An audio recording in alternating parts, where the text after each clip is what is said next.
For a bit and maybe share a little later. I had a dream last night about the expression on a person's face, about a smile of poise. You know that smile when you just achieved something that you've set your mind to, whether it be small or little.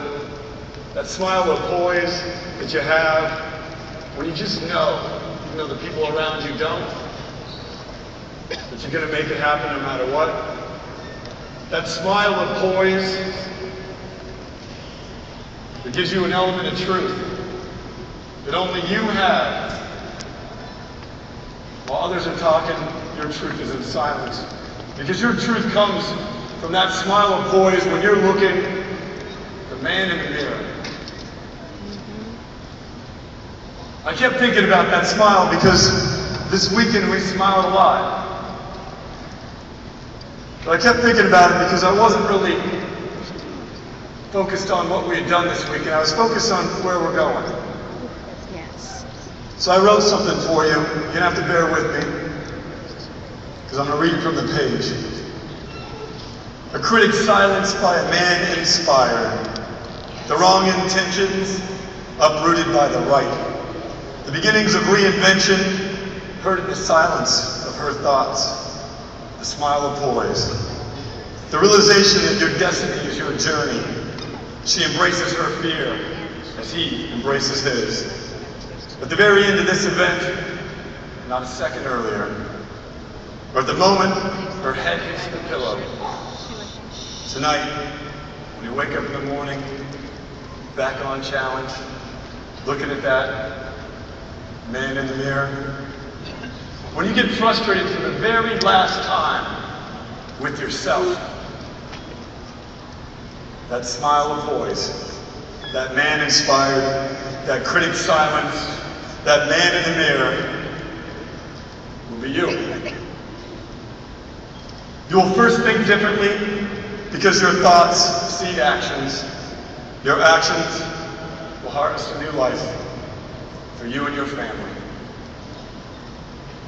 They will whisper, they will gossip, but their whispers will be silenced by that man in the mirror, that smile of poise.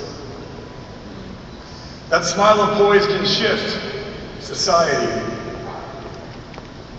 We'll go from a society built on no responsibility to a society built on single responsibility.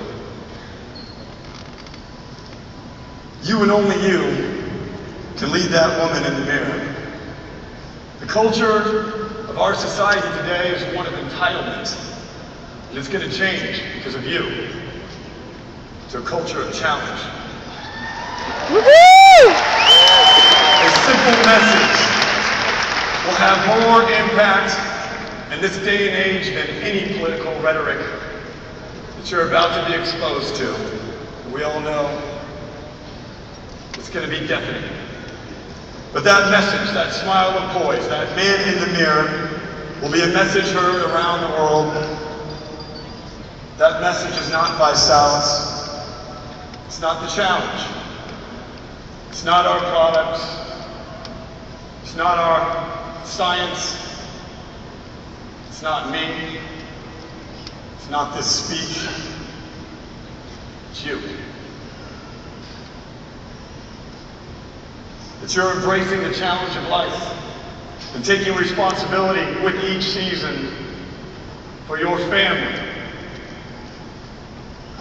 It's for you, young men in the audience, standing up against the shame, the apathy, and the grief that us young men feel because we're absent of a father these days. It's you, the single mother, saying that you're going to be somebody for your son to lead, to follow. It's you, the family member in the way back of the audience, didn't know what they were coming to, that goes back home, tells the world about their challenge and about the challenge. It's you adjusting and reinventing, working hard on your knees in prayer, day in and day out, as you embark on a destination unknown, a journey that'll last the rest of your life. A journey to change the world. We're going to go from a generation of entitlement, marked by the books of history, to a generation of challengers, a renaissance in humanity. And it's going to start with you looking at that man in the mirror, that woman in the mirror, that child in the mirror, and taking responsibility and taking action for the thoughts in your head, and taking action to change them, taking action to change your family, taking action to build your legacy, taking action with that smile of Poise, that new confidence that you're going to get here from this weekend. You're going to change the world, and they're going to think you're crazy for saying that, but you know you are.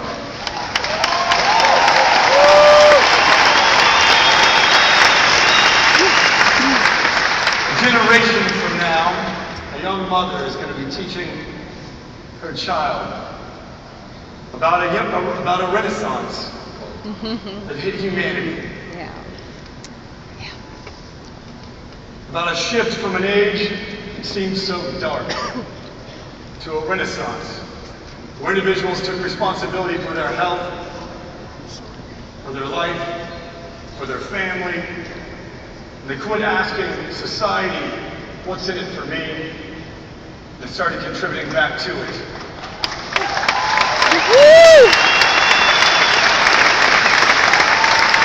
They will describe you, way back there. Last person in this morning, they're going to describe you as one of those challengers to change the world. The pages of history will read about a tectonic shift, populational renaissance that occurred in the year 2012. Started by the date of July 14th, a Saturday, in a city called Miami, where a group of challengers gathered in a stadium to change the world and spawn stadiums upon stadiums upon stadiums to do the same.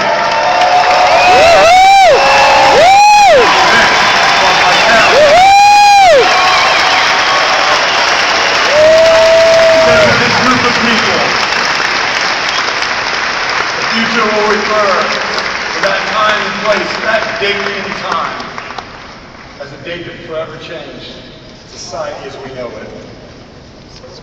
Because of those challenges. I have to go to the bathroom, so I'm not going to. Those people that smiled at us. The bathroom first.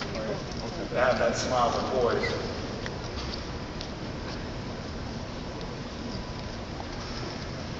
Will you be there?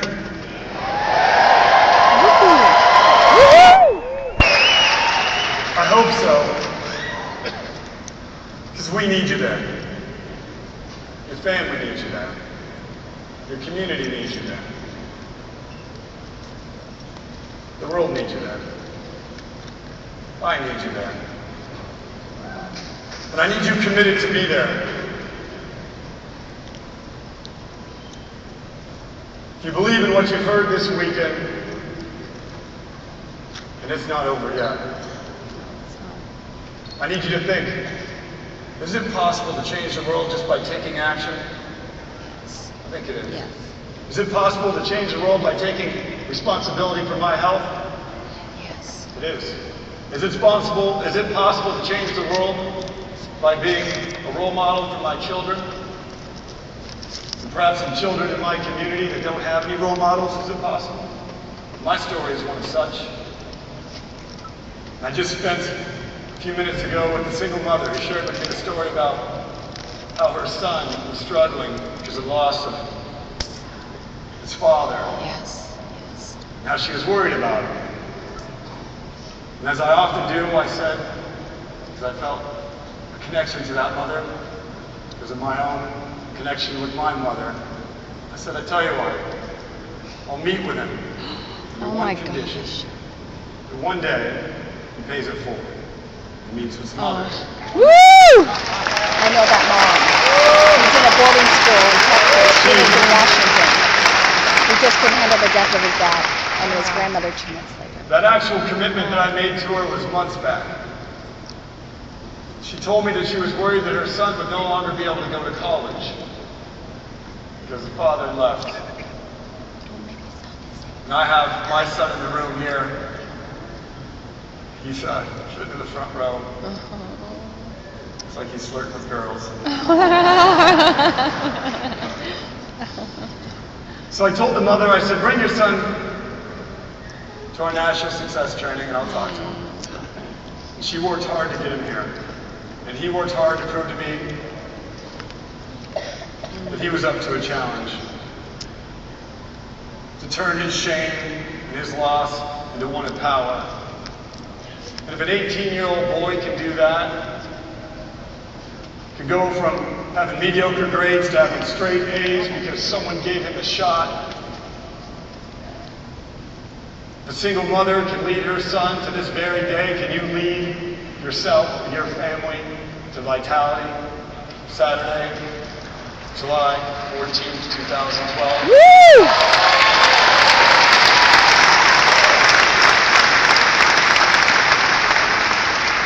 I think you can. It just takes a commitment. It takes that smile of poise. Our culture will be remembered forever. We are literally changing an entire industry, infusing it with authenticity, infusing it with integrity, infusing it with real ideals for real people to make a real change with a single step. A challenge. A look in the mirror, a smile of poise, a commitment to change, and a revolution occurs. Are you up for the challenge?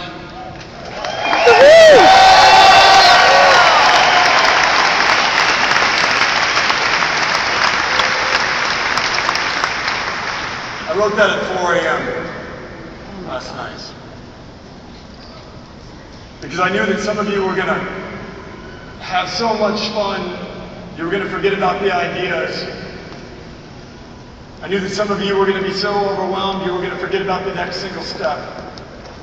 And that is your next commitment, to be at that stadium called Vitality. So I'm going to share with you a few more things here today before I leave, but most important, I need you committed to stay here every minute of the remaining part of this event. Because at the end of this event, my co-founder, Nick Sarnicola, is going to take this very message that I gave you here today and make it so real that you will forever have a seed of commitment inside of your head that grows into a harvest of change within your family, your community, the causes that you care about. I know that to be the case. Will you stay here to the end of this event? Yes.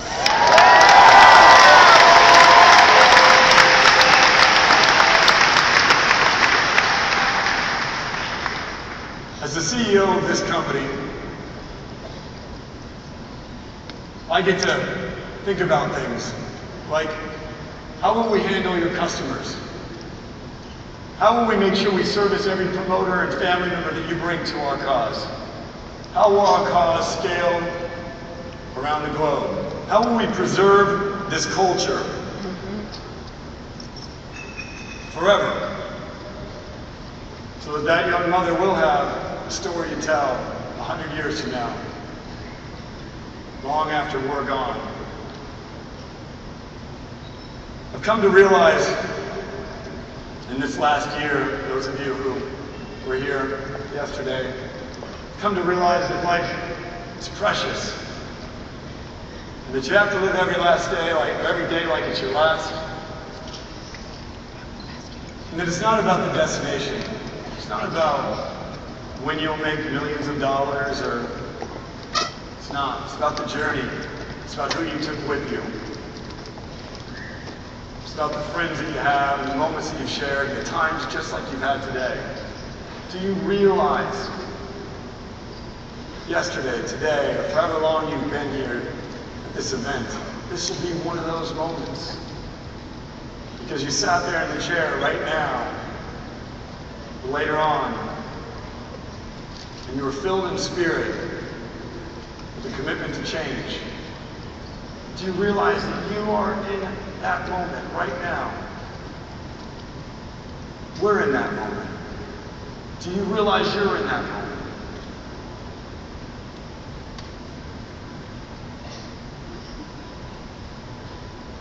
My speech was supposed to talk to you about changing an industry today, and instead I decided to talk to you about changing the world.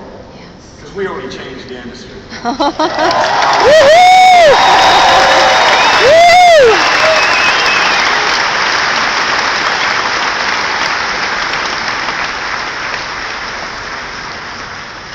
One of the vendors of our industry told me that we had already hit momentum. I said, do you know that there is a 35% obesity rate across the United States and Canada that is growing every single day? We have yet to add 1/5 of the number of people that are clinically obese on a daily basis into our company. There's no momentum in this room. We are just getting started. People ask me, how did I feel about having 15,000 people? And I said, we've done nothing yet. They say, when are we going to expand globally? And I said, after we've completely changed the two markets, the United States and Canada, and we've squeezed the oxygen out of all those naysayers and critics and skeptics and Amen. Amen.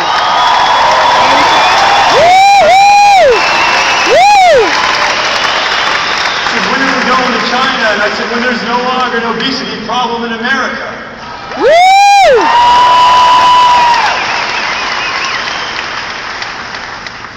We'll get there. We'll have to be patient. We'll have our ups. We'll have our downs. No great change ever came easy. Certainly this date today didn't come easy. It won't come easy for you over the next 90 days to get you and your friends to vitality. But I promise you this. I had a vision last night when I saw 15,000 of you, and I visualized that arena in Miami filled to the rim. You know, I've read a lot of history books, and I've read about ancient times when stadiums were filled or renaissances occurred. I thought to myself, that vitality event, that day, July 13th and 14th and 15th of 2012, the message that you receive here today, right now from myself, in a few minutes as you see some amazing stories of challenges overcome to great achievement. That message, that seed implanted in your brain here today will change the world. And my commitment to you, because you just committed to me that you'll be at Vitality, my commitment to you is this. As your CEO, I will spend the rest of my life